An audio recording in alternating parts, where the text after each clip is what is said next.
You complete the math and fill in through number 4. Come to me with a weighing dish, weighing tray. I give you some copper II chloride. You go back with a different, you go back and tear out a different weighing dish. We're going to hit T, make sure it says 0, and take your copper II chloride, put it in, get about 2 grams. It doesn't matter if it's exactly 2. It can be close, just be honest, and put the correct number in number 5. Fill out the math, verify it with me through number 9. Come back with a different weighing dish, not this one. Put that in the copper II chloride pile over on the with the rest of the equipment. Get a different 2 dishes. Come to me. You'll get some sodium hydroxide. Go back to your scale. Tear this one out. Take your sodium hydroxide, put it in, and get what you think you should use.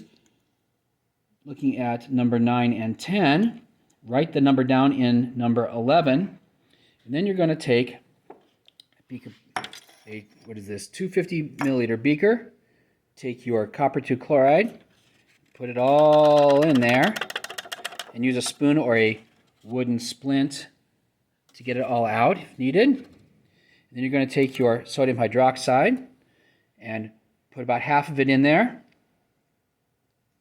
and get some DI water and put it in there. Now the trouble with this is that it makes sort of a blue goo.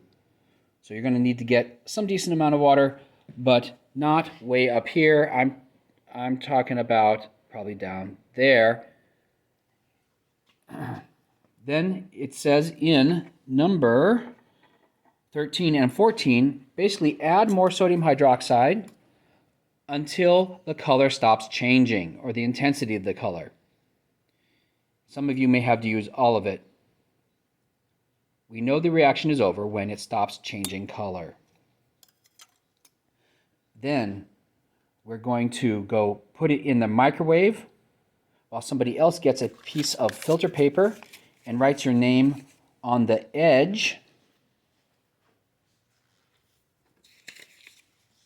And that 1 should be on the edge. This is where it's done properly. 1 and name, because you're going to cover over the middle. Don't put it on the middle, otherwise you will cover it over. Then you can fold it like this, which lets you make a cone, like this, and you can put it in a funnel, like that. When your solid, which should now be brown out of the microwave, is ready, wait for it to cool down a bit and start pouring it through here. You may have to go and wash out the beaker some more. You may have to rinse it around and then pour it more into the filter paper. If you're filling up your filter paper and it's dripping real slow, you're going to want to take it out, lay it somewhere safe, obviously solid side up, and get your second one, do the same thing, and use the rest of the solid, get the rest of the solid out. And then we can lay them aside to dry overnight.